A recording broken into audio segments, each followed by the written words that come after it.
Varicose veins కి సరైన చికిత్స కోసం సంప్రదించండి ఎవిస్ హాస్పిటల్.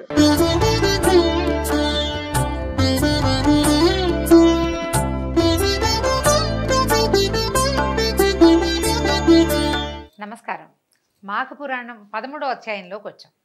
వశిష్ఠ మహర్షి దిలీప మహారాజుకు చెప్తున్నారట, మాఘ స్నానము వైకుంఠ ప్రాప్తిని ఎలాంటి వాడికైనా కలిగిస్తుంది.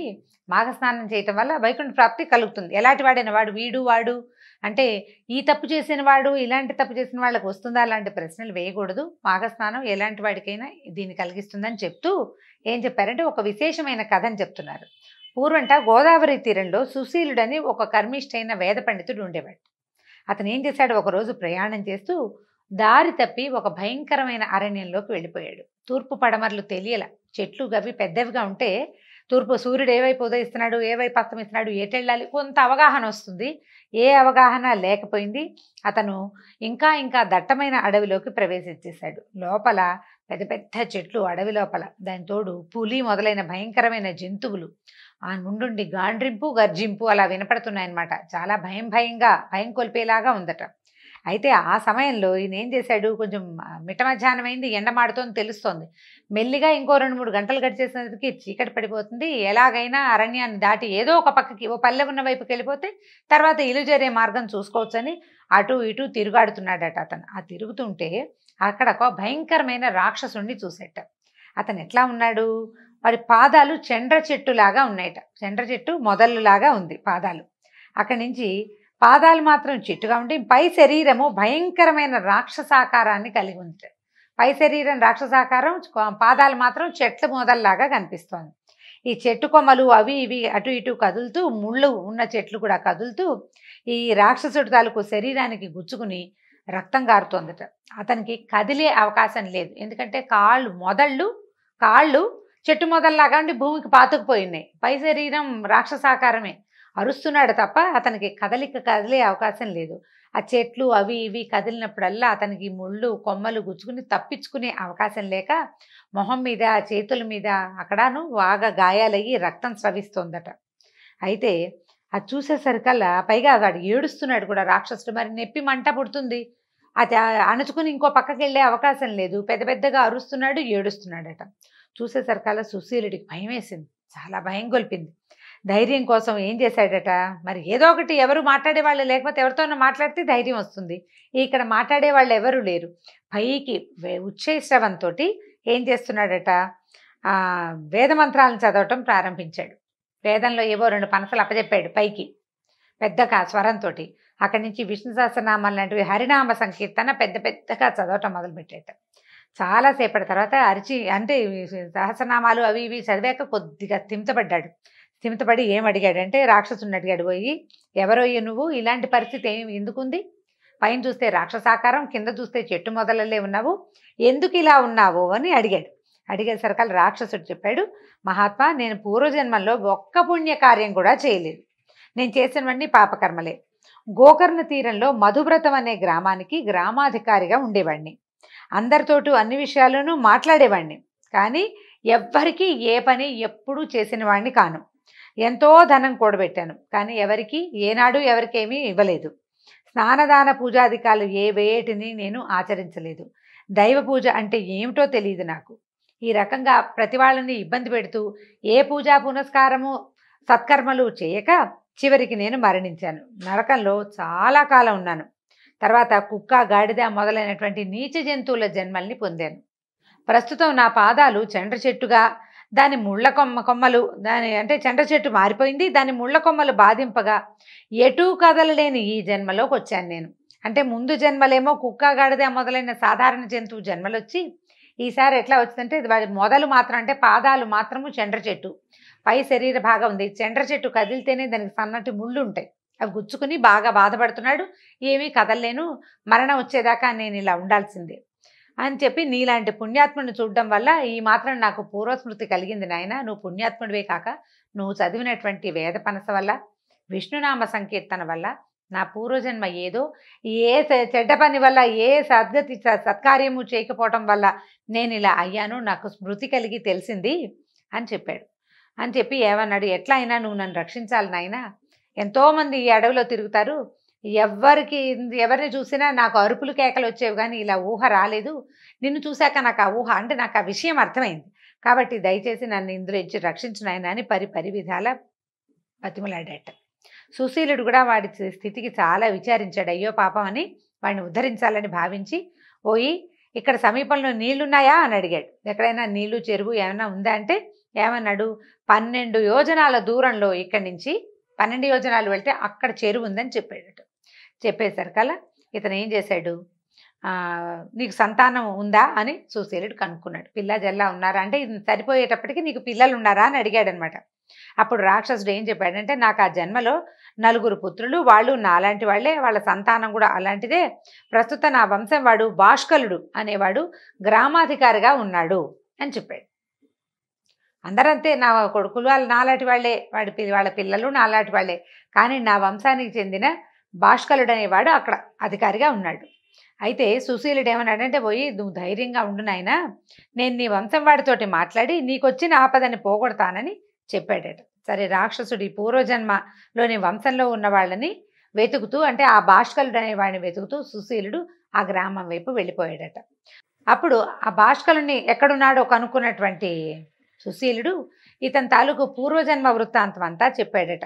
నీ పూర్వీకుడికి ఇలాంటి ఉంది నాయనా, అతను అట్లా అడవిలో చెండ్ర చెట్టు మొదలుగా ఉండి పైభాగం రాక్షసాకారం నుండి చాలా బాధపడుతున్నాడు అని చెప్పాడు. చెప్పేసరికల్లా భాష్కలుడు అడిగాడు, బాబు ఇంత పని చేశారు మీరు, అక్కడ చూసి వచ్చి ఇప్పుడు నాకు తెలియజేశారు, ఇతనికి ఆ బాధలు పోయి నా పూర్వీకుడు నా వంశంలో పెద్దవాడైన వాడు హాయిగా అంటే స్వర్గంలోకో లేకపోతే ఏదైనా ఉత్తమ గతిని పొందే మార్గాన్ని సూచించమని అడిగాడు.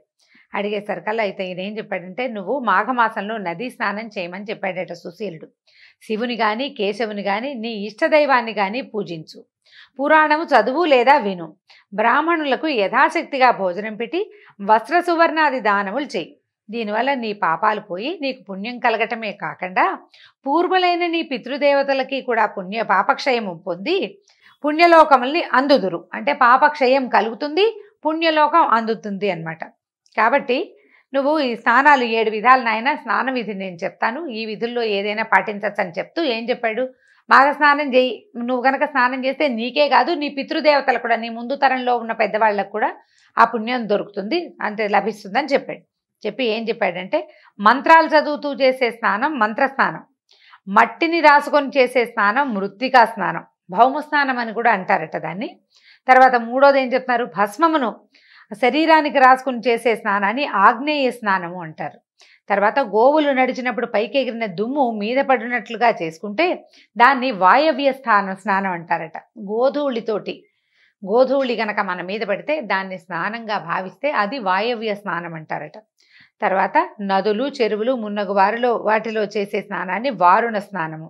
తర్వాత ఎండగా ఉన్నప్పుడు వానలో గనక స్నానం చేస్తే, అంటే ఎండ వాన కలిసి వచ్చినప్పుడు గనక ఆ వానలో గనక స్నానం చేస్తే దాన్ని దివ్య స్నానం అంటారు. ఆఖరిది మనసులో శ్రీహరిని స్మరించుకుంటూ ఎక్కడ స్నానం చేసినా కూడా దాన్ని మానస స్నానము అంటారు. కాబట్టి ఏం చెప్తున్నాడు, ప్రాతకాలంలో స్నానం చేయలేని అశక్తులు, వృద్ధులు, రోగిష్ఠులు, అనారోగ్యంతో ఉన్నవాళ్ళు వీళ్ళు తడి వస్త్రంతో శరీరాన్ని తుడుచుకోవచ్చు. జుట్టు ముడేసుకుని స్నానం చేయాలి, జుట్టు విరబోసుకుని స్నానం చేయకూడదు. తల స్నానం చేశాక తల ముడేసుకున్నాక శరీర స్నానం చేయాలట అని చెప్పాడు. స్నానం చేసేటప్పుడు అంటే ఎక్కడైనా మనం నదిలో కానీ వాపి కూప తటాకాదుల్లో స్నానం చేసేటప్పుడు పురుషులు తప్పకుండా కౌపీనం ధరించాలి, వివస్త్రలుగా నీటిలోకి దిగకూడదు. మగవాళ్ళు కౌపీనం ధరించాలి, స్త్రీలు చీరని పైనుంచి కిందకి చుట్టబెట్టుకుని స్నానం చేయాలన్నమాట. ఒకవేళ మనం ఏం చేయాలి, ఇలాంటప్పుడు భగవంతుని స్మరించేటప్పుడు తుమ్ము కానీ సడన్గా గొంతులోకి ఫ్లమ్ వచ్చేస్తుంది, ఉమ్మేయాల్సి వస్తుంది, ఆవలింత కానీ మాలిన్యం ఏదైనా మురికిని ముట్టుకోవడం కానీ దుష్టులతో మాట్లాడడం మొదలైనవి తప్పనిసరి అయితే ఆచమనం చేయాలి. స్నానం అప్పుడు కూడా, స్నానం చేసేటప్పుడు కూడా ఇలాంటి పరిస్థితులు ఏమన్నా అంటే నదీ స్నానం చేసేటప్పుడు అనమాట, అప్పుడు ఆచమనం చేయాలట. తర్వాత భగవంతుని స్మరిస్తూ కుడి చెవిని తాకాలి.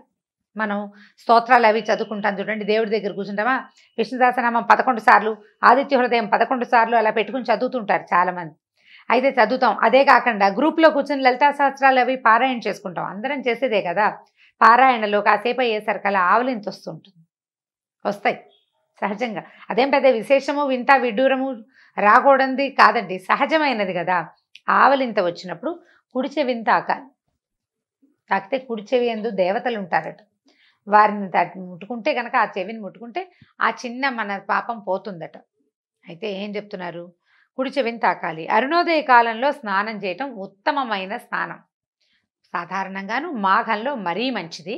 తర్వాత సూర్యకిరణాలు తాకుటచే ఆ నీరు శక్తివంతం అవుతుంది. దర్భలతో స్పృశింపబడిన జలమున స్నానం చేయట పవిత్ర స్నానం. స్నానం చేసేటప్పుడు మట్టిని, పసుపు, కుంకుమలు, ఫలములు, పుష్పములు మునుగునవి చెరువులో కానీ నదిలో కానీ ఉంచాలి.